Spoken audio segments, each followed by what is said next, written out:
అందరికీ శుభోదయం.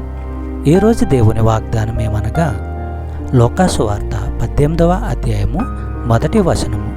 వారు విసుకక నిత్యము ప్రార్థన చేయుచుండవలెననుటకు ఆయన వారితో ఈ ఉపమానము చెప్పెను.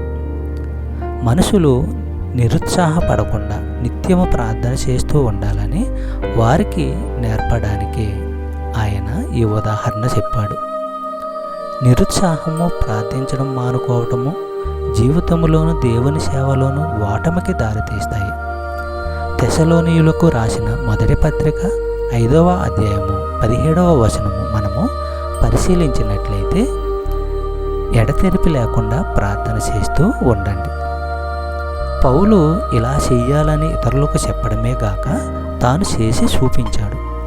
ప్రార్థనలోని ప్రభావము, ఆధిక్యతలు, విశేష అవకాశాలు అతనికి తెలుసు.